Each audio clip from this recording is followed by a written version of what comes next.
Pensadores económicos. La primera escuela fue la clásica, que fue una doctrina que considera que las unidades económicas obedecen a cierto mecanismo que presenta regularidades, susceptibles de ser expresadas por leyes en virtud de lo cual, si opera libremente, se tendrán resultados óptimos.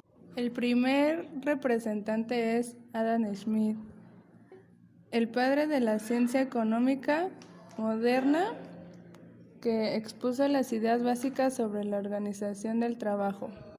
Sus principales características fue que él impuso que la economía está regida por una mano invisible. El Estado no debe intervenir, la renta varía en proporción a sus ventajas diferenciales. La renta es el precio del uso de la tierra, explica el precio natural y el precio del mercado. Su teoría del valor distingue entre valor de uso y el valor de cambio. La división del trabajo conlleva el aumento de la productividad. La división del trabajo depende de la extensión del mercado y distinción entre trabajo productivo e improductivo. El segundo pensador fue David Ricardo, que en 1817 impuso ideas importantes y originales sobre la moneda, la teoría de valor y de la renta, lo que asegura el lugar de David Ricardo en la historia de la economía fue su capacidad de construir un sistema analítico general que generaba conclusiones fundamentales basadas en unos relativamente pocos principios básicos. Sus principales características fue que el precio natural del trabajo está determinado por los medios de subsistencia, mientras que el precio del mercado lo está por el crecimiento de la población. Él impuso el rendimiento decreciente, la distribución del ingreso dentro de una sociedad formada por las clases capitalistas, terratenientes y trabajadores, el crecimiento de la economía hasta llegar a un estado estacionario.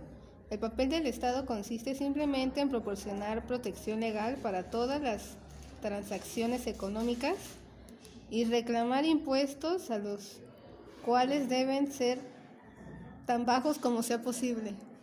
El tercero fue Robert Malthus. Existe una discrepancia entre el crecimiento de la población y la oferta de alimentos. Había dos formas de frenar este crecimiento, una los frenos preventivos y otra los frenos positivos. Enuncia la ley del hierro de los salarios, según la cual el crecimiento de la población está abocado a reducir los salarios de los trabajadores hasta niveles de subsistencia.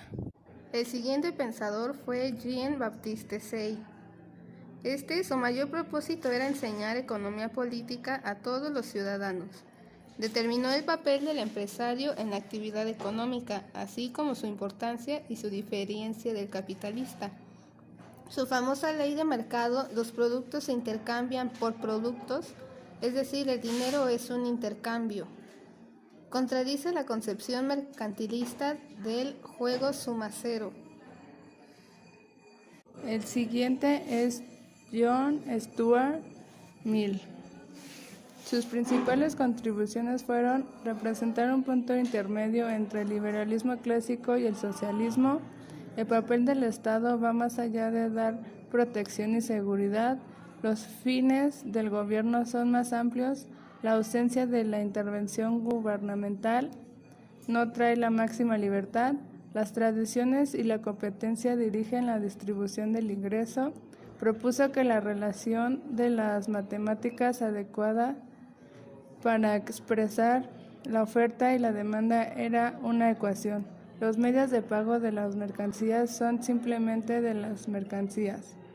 Los precios de equilibrio se dan en el mercado a través de las fuerzas de la oferta y demanda. La siguiente escuela fue la marxista. Esta escuela de pensamiento económico inspirada en la obra de Karl Marx.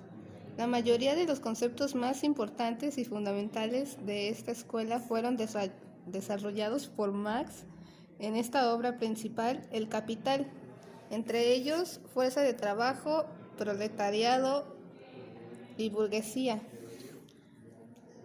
Marx presenta un personaje fundamental en la historia del pensamiento económico. Muchos académicos hacen una distinción entre la economía marxista y el marxismo, manifestando que hay una separación intelectual clara entre los principales económicos expuestos por Marx y su apoyo al socialismo revolucionario y la revolución del proletariado. Karl Marx. El análisis económico de Karl Marx se dedicó a analizar el capitalismo, la forma de producción de su época.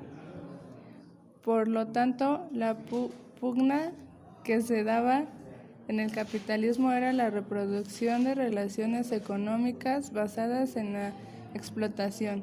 Otro factor importante en la obra de Marx era el trabajo-división del trabajo. La siguiente escuela fue la fisiócrata. La fisiocracia era una escuela de pensamiento económico del siglo XVIII, fundado por Francois Quesnay en Francia. Afirmaba la existencia de una ley natural, por lo cual el buen funcionamiento del sistema económico estaría asegurado sin la intervención del Estado. Su principal representante fue Quesnay. Quesnay trató de investigar las leyes de la vida económica partiendo de la base de que en la sociedad humana reina un orden natural. De aquí el nombre de fisiócratas, que significa dominio de la naturaleza, que recibieron los partidarios de este sistema, la naturaleza en general y la agricultura en particular. Son las fuentes fundamentales de la riqueza. El producto neto del suelo constituye la fuente del bienestar y el Estado, representante de la comunidad, no puede obrar en otro sentido que en dar libertades y facilitar el transporte de los productos, para que la vida se abarate. Al investigar el orden natural y fijar el concepto de la productividad, Quesnay establece un lazo sólido de unión entre la naturaleza y la economía. La siguiente escuela es la escolástica, donde sus principales representantes fueron Tomás de Aquino y Alberto Magno. Tomás de Aquino, en concreto, señaló que los bienes privados son más productivos, ya que las personas cuidan más lo propio. Este planteamiento es, sin duda, base fundamental de la economía de mercado. El segundo es Alberto Magno. Él argumentó que existía un orden natural y un orden económico con dos valoraciones diferentes en cada uno de estos. En el orden económico, los bienes se miden en relación del trabajo y los gastos. De esta afirmación, algunos concluyen que Alberto Magno expuso una teoría objetiva del valor como la expuesta por los clásicos, incluyendo a Marx. Sin embargo, buena parte de los historiadores están de acuerdo con el precio justo correspondía al que resulta del regateo entre los contratantes. La siguiente escuela fue la mercantilista, y sus principales representantes fueron Thomas More, Jean Colbert y William Petty. Thomas More fue uno de los primeros en reconocer la exportación de servicios o de los artículos invisibles como el comercio valioso e hizo declaraciones tempranas de fuerte apoyo al capitalismo.